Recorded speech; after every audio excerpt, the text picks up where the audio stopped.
C'était Diamètre 60, épaisseur 3 de Robert le Magnifique sur l'album sorti le 1er avril dernier. Fuck the hell yeah, on a le droit de le dire, même à la radio. Comment est-ce que tu traduis Fuck the hell yeah? Il faut trouver un dictionnaire, je comprends pas l'anglais non plus. Ah mince, mais dis donc. Mais enculons l'enfer. Ah oui, d'accord. Je l'aurais pas traduit comme ça, mais allons-y, pourquoi pas. Est-ce que cet album Fuck the Hell Yeah, tu le considères comme la suite de l'album Oh Yeah Baby, ou est-ce que ça n'a rien à voir? Ouais, c'est la suite, ouais. Qu'est-ce qui a changé quand même entre les deux albums? Le temps. C'est tout, Voilà. mais c'est toujours toi. Ouais, c'est genre moi. Non, après, ce qui a changé, c'est que j'ai décidé de bosser avec Thomas Poli, comme on disait tout à l'heure, mon producer, avec qui voilà, il m'a ramené aussi, il m'a forcé à reprendre les MPC 2000. Il m'a forcé à quasiment pas utiliser d'ordinateur, voire même pas du tout. Il t'a forcé? Comment ça s'est passé? On s'est battu et tout, c'était atroce. Non, mais quand c'est passé, c'est quelqu'un en qui j'ai confiance absolue. Et il m'a vraiment guidé là-dedans, quoi. Il a fait pas mal de choix, parce que j'avais un peu la trouille aussi de refaire un album. Ça faisait 8 ans que j'ai rien sorti. Voilà, des petites questions à la con d'artiste. Voilà. T'avais pas rien sorti en 8 ans, t'avais quand même travaillé sur le 4. Ouais, mais sur le nom de Robert Magnifique, quoi. Ouais. D'accord, des productions vraiment à toi. De multiples influences sur cet album, Fuck the Hell Yeah. Le titre, par exemple, Fuck the Hell Yeah, tire gravement vers la funk. La batterie est très présente sur Do It Together. La guitare sur 2-10-13. Pourquoi et comment est-ce que Thomas Poli t'a convaincu de remettre tous ces instruments au cœur de ta musique électronique? Je crois qu'au départ, tu étais parti plutôt pour faire quelque chose de purement électro. Non, pas forcément électro. C'est sûr que j'ai un peu l'étiquette à chaque fois électro, mais comme je disais tout à l'heure, je fais plus du rock'n'roll assisté par ordinateur. Et la basse, j'en ai toujours fait.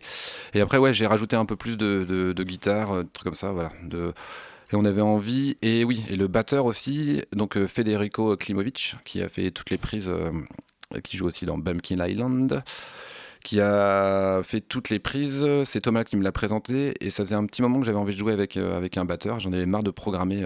À chaque fois que je programme des trucs, c'est toujours comme si c'était un vrai batteur qui le jouait. Donc autant prendre un vrai batteur. Et ça faisait très très longtemps que j'avais envie de ça. Et d'ailleurs, en live, je suis aussi accompagné de Bertrand James, le batteur de Totoro. On va y venir juste après, juste pour rester un petit peu pour le moment sur l'album. Je t'en prie, je divague. Non, mais tu as le droit, c'est ton interview, il n'y a pas de souci. La matière première qui a servi à l'élaboration de ce disque, tu as commencé un petit peu à en parler tout à l'heure, elle est assez improbable. On a l'impression que tu es allé chiner des sons aux puces des références cinématographiques. On passe de John Carpenter à Jacques Tati. Est-ce que le cinéma t'inspire? La question est un peu facile, mais est-ce que le cinéma t'inspire ou est-ce que... Pas particulièrement. Après, pas particulièrement. C'est le fait qu'il y ait des sons de Tati, c'est que le titre du morceau s'appelle Playtime, donc un film de Tati, mais aussi c'est un clin d'œil à une biennale d'art contemporain qu'il y a eu à Rennes, à laquelle j'ai participé. Et voilà, c'était un petit peu un clin d'œil à tous les potes. Et donc, comme c'était Playtime, je me suis dit, il me faut les sons de voix, tout ça. Donc, autant aller choper dans un truc qui est plutôt en rapport.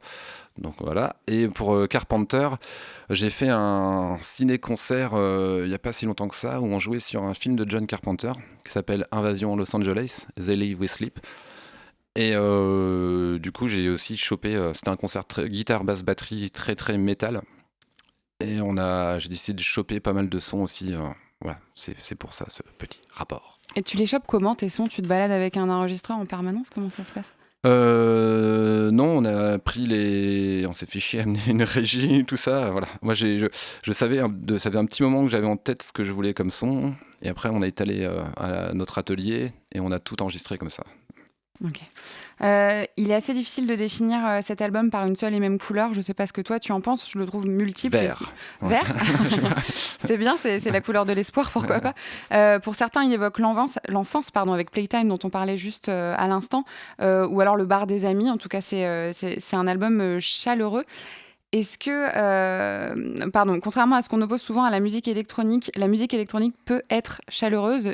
Est-ce que tu es d'accord avec ça? Bah oui, je pense que oui. Ouais. Après, c'est l'intention qu'on y met dedans, quoi. Même il y a des trucs tech qui sont très, très chaleureux, quoi. Il y a des trucs... Il y a de tout dans la musique. Oui, c'est ça qui est bien. Exactement. Guillaume, est-ce que tu peux nous mettre un petit extrait? Voilà. Bien sûr, aussitôt demandé. Il est bon.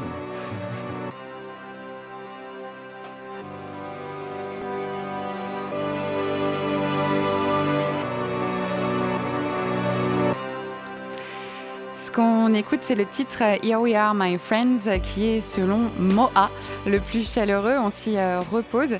C'est la fin de journée. Laisse les gens un peu profiter de cet extrait, Guillaume.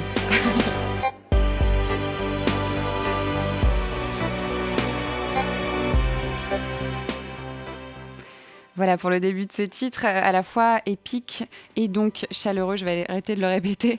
Pourtant, à la fin, et c'est peut-être un secret, mais tant pis, je vais le dire, tu nous embarques dans un mix entre jeux vidéo et explosion nucléaire à la fin de ce titre. Je ne peux pas m'empêcher de te demander dans quelles conditions tu as écrit ce titre qui commence si doucement et qui explose à la fin. C'était un peu le challenge avec Thomas. Au milieu du morceau, il y a un super sample de voix qui est assez aérien. Et ce truc-là, on le trouvait assez chouette. Et on s'est dit, c'est con de le dévoiler tout de suite. Donc on a pris le temps il n'était pas gagné, ce morceau. Et c'est pour ça aussi qu'on l'a appelé... que je l'ai appelé. Je dis, on est 53 dans ma tête. Parce que je pense à Thomas pas mal quand je parle de ce morceau. Here We Are My Friends, ça y est, on y est, mon pote, quoi. Enfin... On a fini l'album et c'est un des derniers morceaux qu'on a fait et on voulait vraiment prendre le temps de bien le ficeler, faire un bel écrin pour ce morceau. Et puis j'aime bien ce délire de partir sur des fausses pistes, quoi.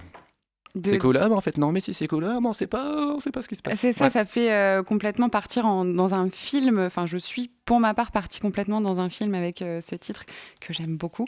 Pour en revenir un peu à l'actualité, tu seras ce soir à Stéréolux pour la soirée du beau label Yotanka, récemment implanté à Nantes après Angers et Rennes. Tu partageras la scène avec Ropoporose, Samba de la Muerte et Von Parias. Tu les connais déjà un petit peu ?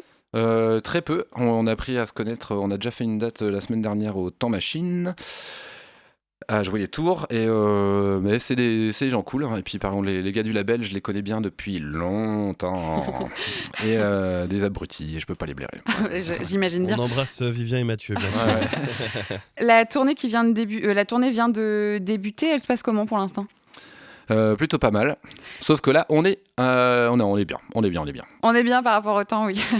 Bertrand James t'a rejoint, qui est le batteur du groupe Totoro, de Lady Laikili aussi.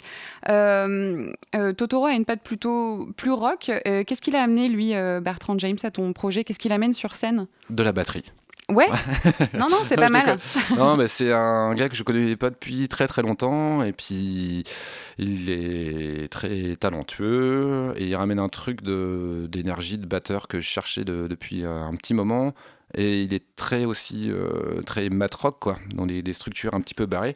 Et dans mes morceaux, il y a des trucs un peu aussi tarabiscotés, et il fait très très bien le job, quoi. Au-delà d'être sympa, en plus, il est bon, ce con. Votre première date ensemble, c'était le 27 mars dernier. C'est quand même très, très récent, c'est ça ? À Caen, il me semble. Oui, ouais. Pour le festival Palma. On a fait un concert sauvage avec les What Goes Around Comes Around. Je ne sais plus si c'est dans le bon sens ou pas. Qui filment des concerts sauvages. On a joué dans un atelier de vélo. Ok. Dernière petite question avant de te lancer sur le deuxième titre. Avec Bertrand James, vous avez bossé ensemble pendant une résidence au VIP, c'est bien ça ? Ouais, on a fait une résidence à Lubu, Purmançon. Ensuite, on est allé à la Carène à Brest. Ensuite, on est allé à la Nouvelle Vague à Saint-Malo. Et nous avons fini à Saint-Nazaire, au VIP. Ah, il fallait absolument bouger dans tous ces endroits. Vous avez eu des intervenants intéressants qui ont fait bouger les choses ? Il y a juste David Guichard, toujours, pardon. qui est venu jeter un petit œil averti sur notre boulot, quoi. Voilà. Ok.